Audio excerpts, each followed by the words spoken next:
Si una campana suena sola a medianoche, no te levantes, no está llamándote a ti. Bienvenidos a Ecos Horripilantes. Si te gustan los relatos de terror reales, suscríbete y cuéntame. ¿De dónde nos escuchas? Apaga las luces, sube un poco el volumen y quédate cerca, porque lo que vas a escuchar esta noche va a cambiar para siempre la forma en que percibes los sonidos que no deberían existir.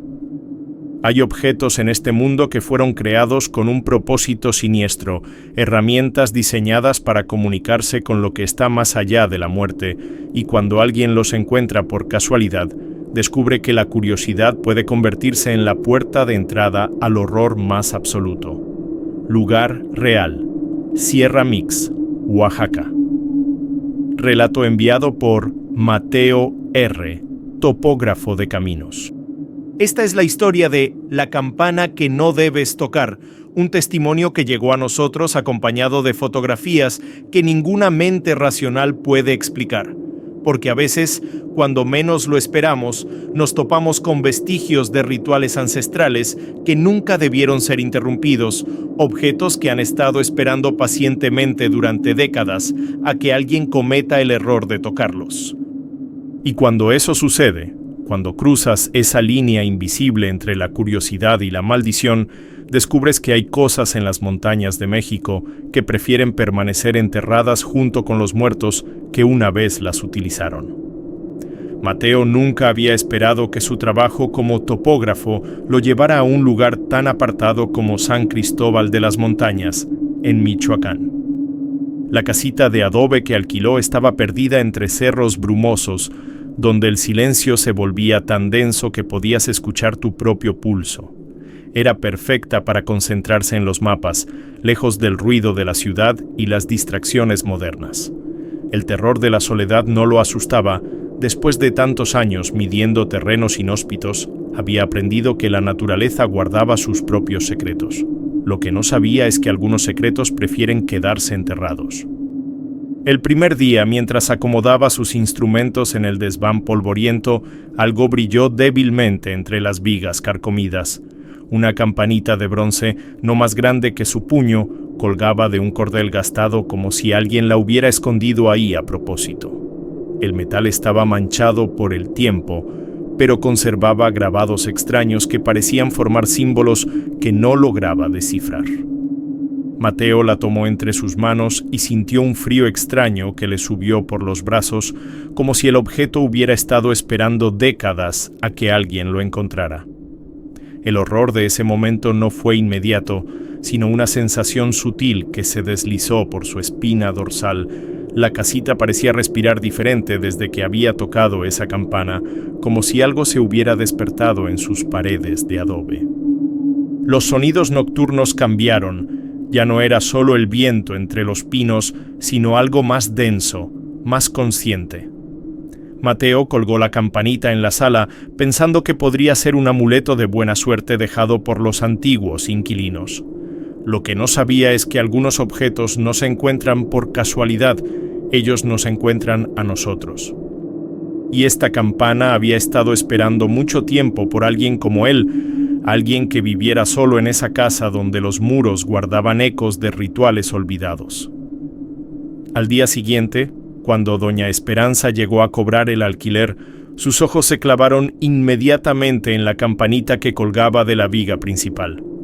La anciana se quedó inmóvil en el umbral, con el rostro demudado como si hubiera visto un mal presagio materializado en bronce.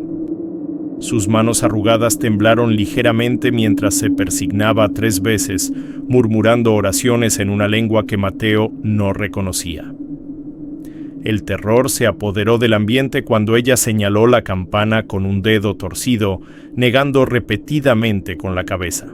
Era evidente que ese objeto despertaba en ella un horror ancestral que trascendía cualquier superstición común. «Óyeme bien, muchacho», le dijo con una voz grave que parecía arrastrar años de sabiduría sombría. «Esa campana no se toca después de que den las 12 de la noche, ¿me entiendes?» Sus ojos, pequeños y penetrantes, se fijaron en los de Mateo con una intensidad que helaba la sangre. La anciana se acercó más, bajando la voz hasta convertirla en un susurro cargado de advertencias. y si alguna vez la escuchas sonar sola, por ningún motivo del mundo vayas a contestar. El miedo en su rostro era tan genuino que Mateo sintió un escalofrío recorrer su columna vertebral. Había algo en la forma en que lo decía que dejaba claro que no era una simple superstición de pueblo.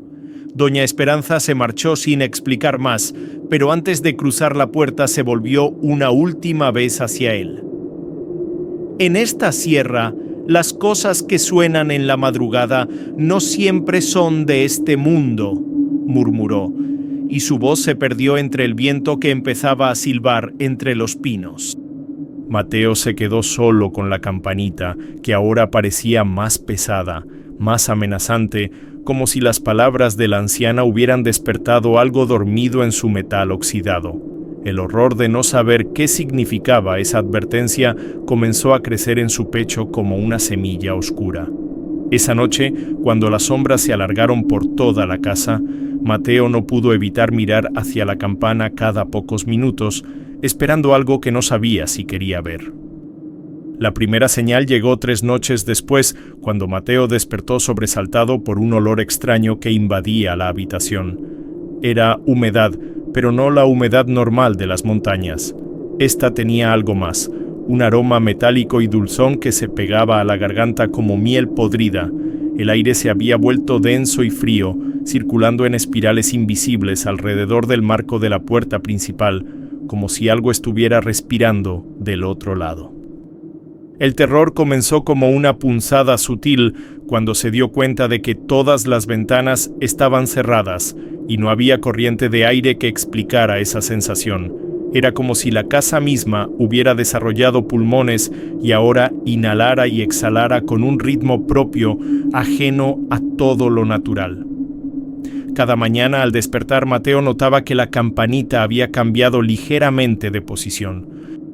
No era algo dramático, apenas unos centímetros hacia la izquierda o la derecha, pero lo suficiente para que su mente analítica de topógrafo registrara la diferencia. Al principio pensó que eran las vibraciones del viento o tal vez ratones en el techo, pero pronto se dio cuenta de que el cordel del que colgaba seguía intacto y en perfecta vertical. El horror se intensificó cuando comenzó a marcar con lápiz la posición exacta cada noche antes de dormir.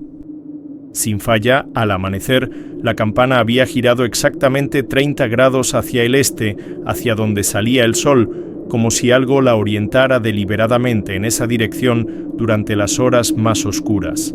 El aire frío que rodeaba la puerta se volvía más intenso conforme se acercaba la medianoche, formando pequeñas corrientes que hacían danzar el polvo en patrones circulares. Mateo podía sentir cómo la temperatura bajaba gradualmente en esa zona específica, mientras el resto de la casa mantenía el calor acumulado del día. Era un frío que parecía tener conciencia propia, que se movía y pulsaba como si fuera el aliento de algo invisible que esperaba pacientemente su momento. Las sombras en esa esquina se veían más densas, más profundas, y cuando la luz de la luna las atravesaba, parecían moverse con vida propia. Mateo comenzó a evitar caminar cerca de la puerta después del anochecer, sin entender completamente por qué su instinto le gritaba que se mantuviera alejado de ese rincón donde el aire se comportaba de manera tan inquietante. Una semana después, Mateo hizo un descubrimiento que lo dejó helado hasta los huesos. Un círculo perfecto de herrumbre había aparecido en el piso de madera, justo debajo de donde colgaba la campanita. La marca era demasiado precisa para ser casualidad, con un diámetro exacto que correspondía al movimiento circular que él había estado documentando cada madrugada. Lo más perturbador era que la herrumbre parecía fresca, como si algo metálico hubiera estado girando sobre esa superficie durante horas, dejando un rastro oxidado que se extendía en espirales perfectas. El terror se apoderó de él cuando se dio cuenta de que la campanita nunca había tocado el suelo. Colgaba a casi 1 metro de altura, lo que hacía imposible que fuera la fuente de esa marca circular. Era como si una sombra metálica hubiera estado danzando en el piso mientras la campana real permanecía suspendida en el aire. El polvo acumulado en los rincones de la sala comenzó a formar patrones extraños que desafiaban toda lógica.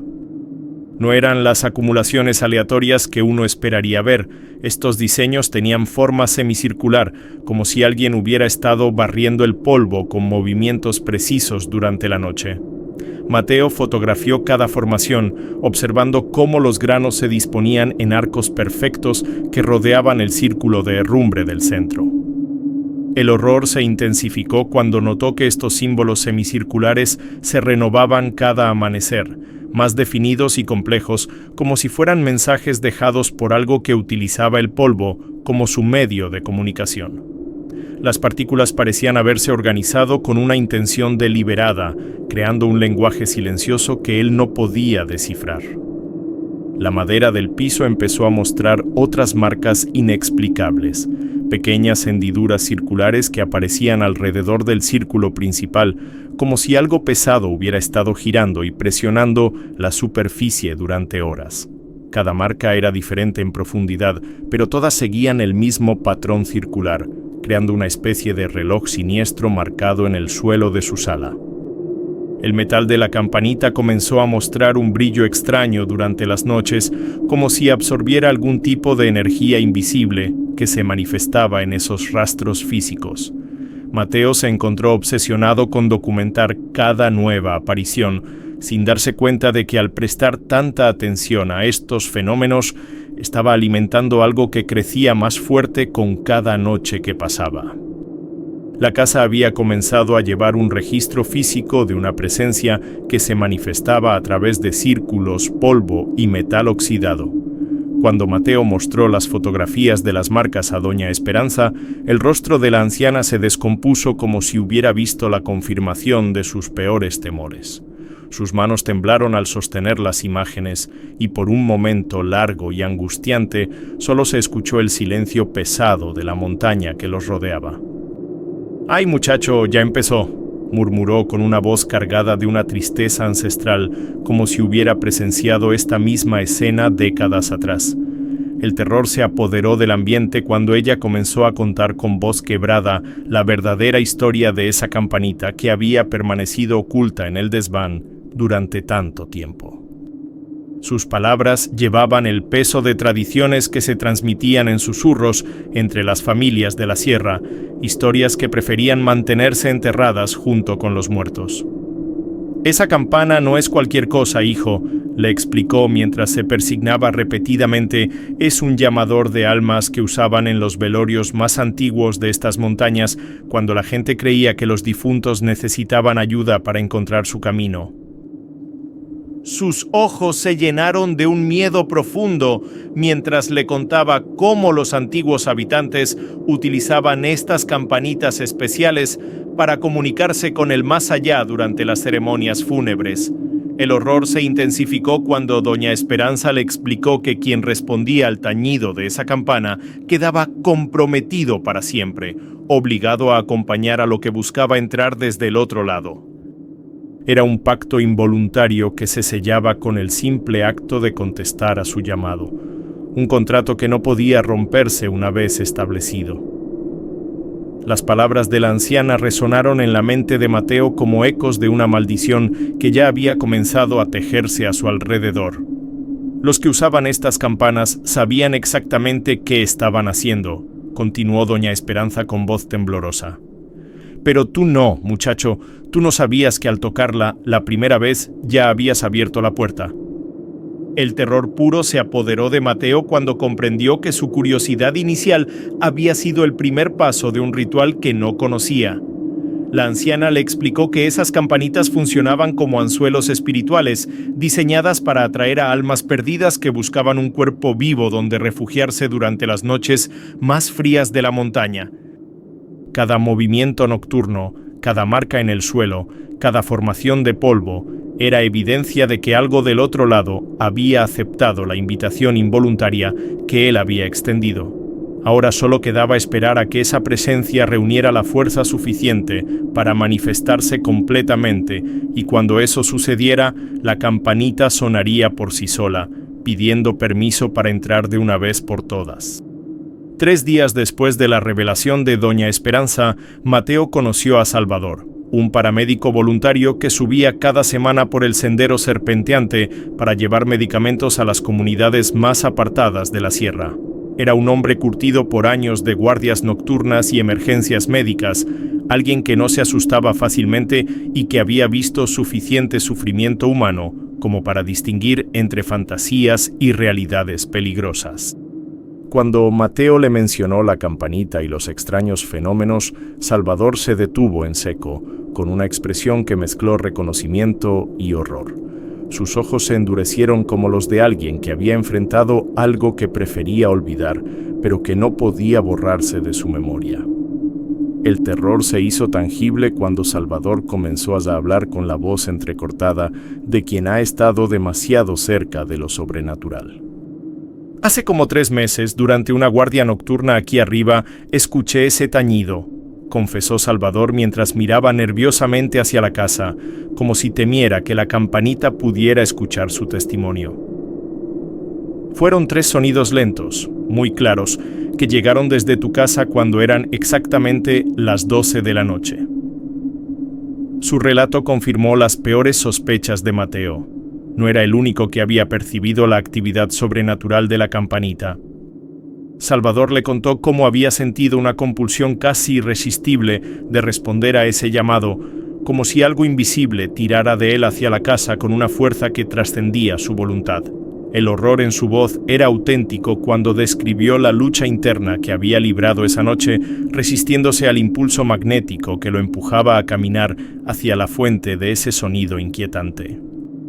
Por instinto no respondí, pero desde esa noche evito pasar por el camino alto cuando ya es muy tarde, admitió Salvador, y Mateo notó cómo sus manos se cerraban en puños inconscientes, como si aún sintiera la tensión de aquella experiencia. El paramédico le explicó que había cambiado toda su ruta de patrullaje nocturno para no acercarse a esa zona después de la medianoche, algo que nunca había hecho en sus 15 años de servicio voluntario. Su testimonio le dio a Mateo la confirmación aterradora de que los fenómenos no estaban solo en su cabeza.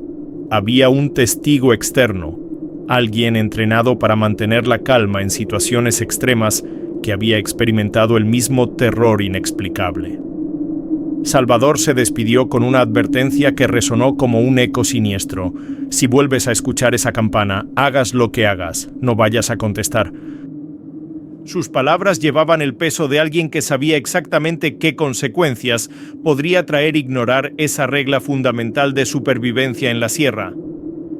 La noche del martes, algo cambió en el aire de la montaña de una manera que Mateo nunca había experimentado. A las 11:40, el viento que normalmente susurraba entre los pinos se detuvo por completo, creando un silencio tan absoluto que podía escuchar el zumbido de su propia sangre corriendo por las venas. Era un silencio antinatural, como si toda la sierra hubiera contenido la respiración en anticipación de algo terrible que estaba por suceder.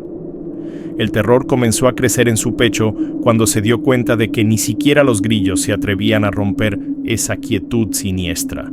La ausencia total de sonido se volvió más aterradora que cualquier ruido que hubiera escuchado antes, porque significaba que hasta la naturaleza sabía que algo malévolo se aproximaba.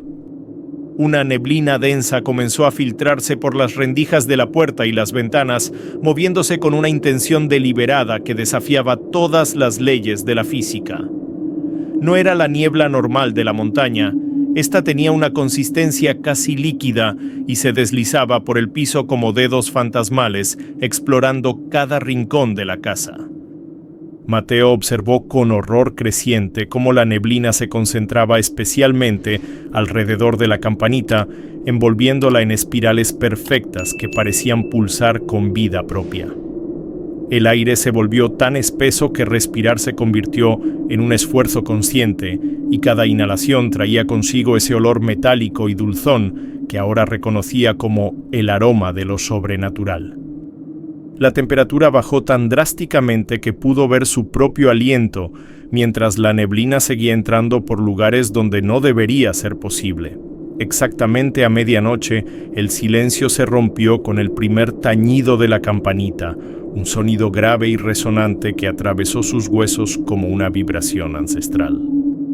El vaso de agua que tenía en la mesa comenzó a temblar con cada repique, creando ondas concéntricas que se expandían como si la realidad misma estuviera siendo perturbada por esa frecuencia sobrenatural.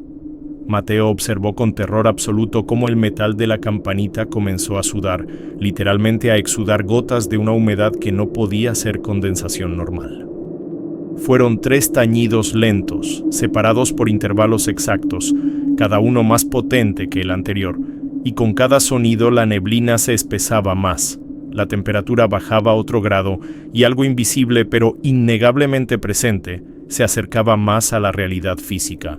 El horror se apoderó completamente de él cuando comprendió que ya no había vuelta atrás. Lo que había estado esperando pacientemente durante semanas finalmente había reunido la fuerza suficiente para manifestarse. Con las manos temblorosas, Mateo tomó su cámara y comenzó a fotografiar la campanita mientras ésta continuaba sudando esa humedad imposible. El flash iluminó la escena de manera intermitente, capturando imágenes que su mente racional se negaba a procesar completamente. Cuando revisó las fotografías en la pantalla digital, el horror se apoderó de él de una manera que jamás había experimentado. En el empañamiento del metal aparecían claramente las huellas de unos dedos, pero estas marcas estaban del lado interno del cobre. Era físicamente imposible que alguien hubiera colocado sus manos ahí sin romper completamente la campana, ya que el interior era completamente sólido, excepto por el pequeño espacio donde colgaba el badajo. Las huellas eran nítidas, casi perfectas, como si alguien hubiera estado agarrando la campana desde adentro, presionando contra el metal con una fuerza sobrenatural. Las fotografías mostraban detalles que escalofriaron su sangre. No eran solo huellas dactilares comunes, sino marcas que parecían haber sido dejadas por dedos más largos y delgados que los de cualquier ser humano normal. Mateo amplió las imágenes en su cámara y pudo distinguir cada línea, cada surco de esas huellas imposibles que se habían formado en el vapor interno del metal. El terror se intensificó cuando se dio cuenta de que las marcas aparecían y desaparecían en tiempo real. Mientras él fotografiaba, nuevas huellas se formaban en diferentes posiciones, como si algo invisible estuviera manipulando la campanita desde una dimensión paralela. Era la prueba material irrefutable de que lo sobrenatural no solo era real, sino que estaba interactuando físicamente con su mundo de maneras que desafiaban toda comprensión científica.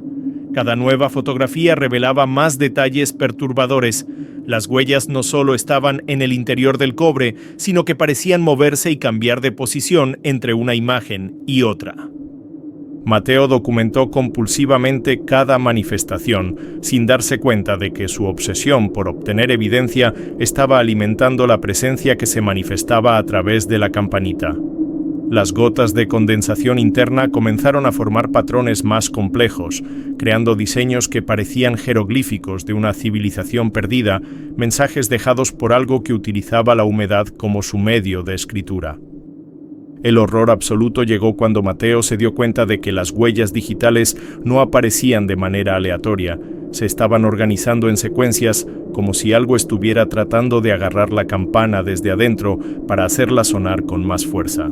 La evidencia fotográfica que había buscado para tranquilizar su mente racional se había convertido en la confirmación más aterradora de que algo del otro lado estaba usando su campanita como portal para manifestarse en su realidad.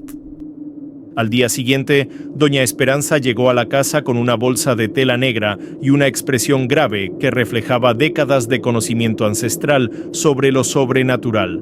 Sus manos expertas llevaban sal marina, cal viva y un rosario tan viejo que las cuentas habían adquirido el color amarillento del marfil envejecido. «Ahora vamos a hacer lo que debimos hacer desde el principio», murmuró, mientras comenzaba a esparcir sal en cada esquina de la casa, creando pequeños montículos blancos que parecían brillar con una luz propia bajo la penumbra del atardecer. El terror se transformó en una esperanza cautelosa cuando Mateo vio que la anciana sabía exactamente qué hacer, como si hubiera enfrentado esta misma situación en el pasado. Sus movimientos eran precisos, ritualizados, llevando el peso de tradiciones que se habían transmitido en secreto durante generaciones para combatir exactamente este tipo de manifestaciones sobrenaturales. Escúchame bien y repite cada palabra que te voy a enseñar, le ordenó doña Esperanza, y comenzó a murmurar oraciones en una mezcla de español antiguo y alguna lengua indígena que Mateo no reconocía, pero que resonaba en su pecho como si sus propios ancestros las hubieran conocido. Las palabras tenían un poder tangible, creando vibraciones que parecían limpiar el aire espeso que había envuelto la casa durante semanas.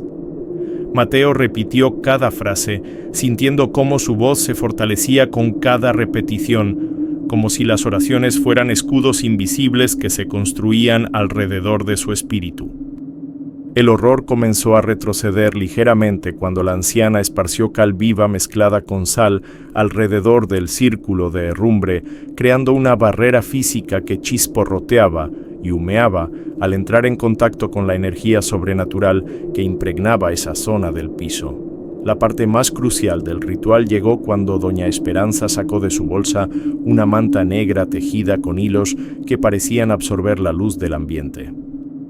Esta manta ha sido bendecida por 7 sacerdotes diferentes y ha envuelto a los muertos en paz durante más años de los que tú tienes de vida, le explicó mientras se acercaban cuidadosamente a la campanita que ahora colgaba, inmóvil pero amenazante. Con movimientos lentos y ceremoniales, envolvieron la campana en la tela negra y Mateo sintió inmediatamente cómo la temperatura de la habitación subía varios grados, como si hubieran apagado un fuego invisible que había estado consumiendo la calidez de su hogar. Ahora viene la regla más importante, le advirtió la anciana con voz severa. Pase lo que pase esta noche, no mires hacia la campana mientras esté sonando y bajo ninguna circunstancia respondas si algo llama a tu puerta. El terror se mezcló con determinación cuando Mateo comprendió que la batalla real apenas estaba comenzando y que todas estas precauciones eran solo la preparación para enfrentar lo que vendría con la medianoche. A las 11:58 de la noche, Mateo se encontraba sentado en el centro de la habitación, rodeado por los círculos de sal y cal que doña Esperanza había dispuesto como barreras protectoras. Sus manos temblaban ligeramente mientras sostenía el rosario que la anciana le había dado, sintiendo cómo las cuentas gastadas por décadas de oraciones desesperadas le transmitían una extraña sensación de fortaleza. El aire se había vuelto tan denso que respirar requería un esfuerzo consciente, y la manta negra que envolvía la campanita parecía moverse sutilmente, como si algo en su interior luchara por liberarse. El terror absoluto se apoderó de él cuando el reloj marcó exactamente las 12:00 y la campana comenzó a tañer con una fuerza que hizo vibrar toda la estructura de adobe de la casa. El sonido atravesó la manta negra como si ésta fuera apenas papel, creando ondas de terror que se extendían por cada rincón de la habitación. Los tañidos resonaron con una potencia sobrenatural que hizo que los vasos en la cocina se quebraran uno por uno, creando una sinfonía de cristal roto que se mezcló con el repique ancestral de la campanita maldita. Mateo mantuvo los ojos cerrados como le había ordenado doña Esperanza, pero podía sentir cómo la casa entera se estremecía con cada sonido, como si los cimientos mismos estuvieran siendo puestos a prueba por fuerzas que no pertenecían a este mundo. El horror se multiplicó cuando comenzaron los golpes en la puerta, 3 series de 3 golpes cada una, ejecutados con una precisión mecánica que helaba la sangre. No era el golpe de nudillos humanos, era algo más pesado, más contundente, como si huesos o madera muerta estuvieran siendo utilizados para llamar desde el exterior. Cada serie de golpes venía acompañada de un tañido más fuerte de la campana, creando un diálogo siniestro entre lo que estaba dentro y lo que exigía entrar. Por las rendijas de la puerta principal comenzó a filtrarse una luz pálida y enfermiza que no provenía de ninguna fuente natural conocida. Mateo podía escuchar, por encima del caos de sonidos sobrenaturales, los pasos firmes de Salvador en el exterior, quien había llegado tal como habían acordado para sostener la reja con su propio rosario y servir de testigo en caso de que algo saliera terriblemente mal. «¡No abras, Mateo! ¡Resiste!», gritaba Salvador desde afuera, su voz apenas audible por encima del estruendo que parecía provenir de todas las dimensiones al mismo tiempo. El terror alcanzó su punto máximo cuando la campanita comenzó a tañer tan rápidamente que los sonidos individuales se fundieron en un rugido metálico continuo, mientras los golpes en la puerta se volvieron frenéticos, desesperados, como si lo que estaba del otro lado supiera que su oportunidad se agotaba con cada segundo que Mateo resistía la tentación de responder. La manta negra que envolvía la campana comenzó a humecar y el olor a azufre llenó el aire, señalando que la batalla entre el mundo de los vivos y el reino de los muertos había alcanzado su momento más crítico. Los primeros rayos del amanecer trajeron consigo un silencio tan súbito y completo que Mateo pensó por un momento que se había quedado sordo. La campanita dejó de sonar de manera tan abrupta como había comenzado, y los golpes en la puerta cesaron al instante, como si una orden invisible hubiera sido dada para que todo regresara a la normalidad. El terror que había dominado la noche se transformó en una mezcla de alivio y agotamiento extremo, mientras Mateo permanecía inmóvil en el centro de su círculo de sal, sin atreverse aún a abrir los ojos o moverse de su posición protectora. Salvador seguía en el exterior y su respiración agitada era audible a través de la puerta, confirmando que ambos habían sobrevivido a la experiencia más aterradora de sus vidas. La casa parecía exhalar un suspiro colectivo, como si toda la tensión acumulada durante semanas finalmente se liberara con la llegada de la luz solar. Cuando Mateo finalmente se atrevió a abrir la puerta, el espectáculo que encontró en el umbral lo dejó helado hasta el tuétano. 3 columnas perfectas de ceniza gris se alzaban exactamente donde habían resonado los golpes más fuertes durante la medianoche, cada una de aproximadamente 1 metro de altura y tan simétricas que parecían haber sido esculpidas por manos expertas. Lo más perturbador eran las puntas de cada columna. Terminaban en formas alargadas y curvadas que se asemejaban inquietantemente a dedos quemados, como si algo hubiera estado golpeando la puerta con extremidades carbonizadas. El horror se renovó cuando tanto Mateo como Salvador se dieron cuenta de que esas formaciones de ceniza no podían ser resultado de ningún fenómeno natural conocido, eran demasiado precisas, demasiado intencionales, como si fueran los restos físicos de algo que había sido rechazado violentamente por las barreras protectoras que habían establecido. Salvador se acercó con cautela a examinar las columnas de ceniza y cuando las tocó ligeramente con una rama, éstas se desmoronaron, revelando en su interior pequeños fragmentos de lo que parecía ser hueso calcinado. Esto es lo que queda cuando algo del otro lado es forzado a regresar sin haber cumplido su propósito, murmuró Salvador con una voz cargada de conocimiento que no sabía que poseyera. El viento matutino comenzó a dispersar lentamente los restos de ceniza, llevándoselos de vuelta hacia la sierra como si la montaña misma estuviera reclamando los residuos de esa batalla sobrenatural. Mateo se sintió aliviado pero también profundamente cambiado por la experiencia. Sabía que había estado a punto de convertirse en el anfitrión involuntario de algo que no pertenecía al mundo de los vivos. Sin embargo, mientras observaban cómo los últimos rastros de ceniza desaparecían con el viento, ambos hombres sintieron una inquietud persistente, como si supieran instintivamente que esta victoria podría ser solo temporal y que la campanita aún guardaba secretos que no habían sido completamente revelados. 3 días después del enfrentamiento, doña Esperanza regresó con una expresión solemne y una carreta tirada por un burro cansado, decidida a llevarse la campanita a la capilla abandonada que se alzaba en la cima más alta de la sierra. «Esa cosa no puede quedarse aquí, muchacho», le explicó mientras desenvolvía cuidadosamente la manta negra que había contenido la campana durante esas noches terribles. Hay lugares sagrados donde las cosas como esta pueden descansar sin hacer daño, pero tu casa no es uno de ellos. El terror residual que Mateo había sentido desde el amanecer del enfrentamiento se intensificó cuando vio que la campanita parecía diferente.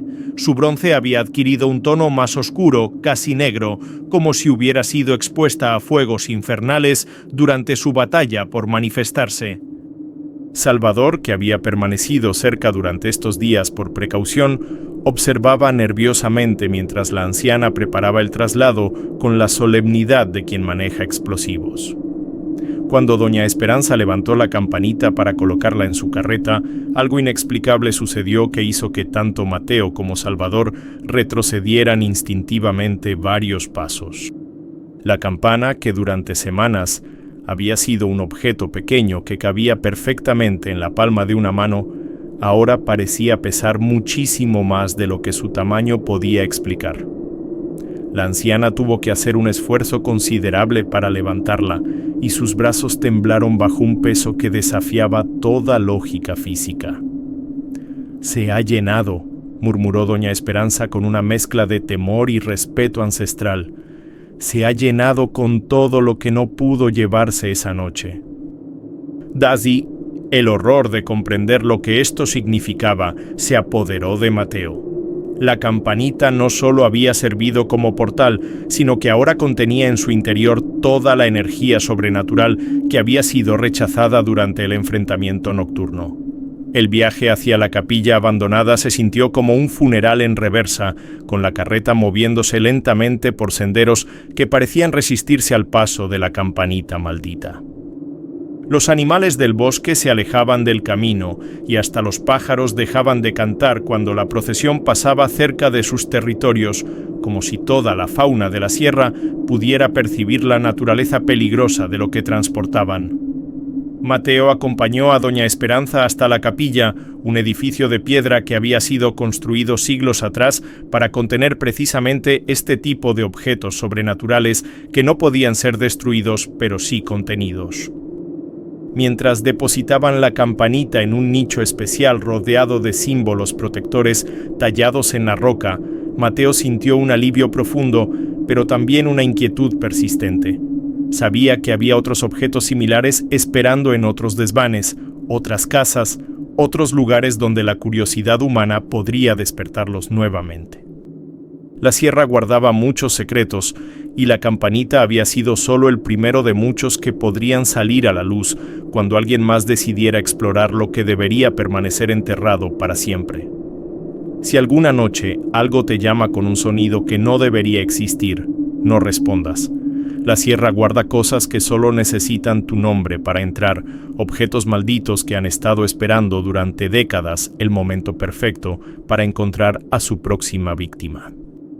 La campanita de Mateo ahora descansa en una capilla abandonada, contenida pero no destruida, porque hay fuerzas en este mundo que simplemente no pueden eliminarse, solo trasladarse a lugares donde puedan hacer menos daño.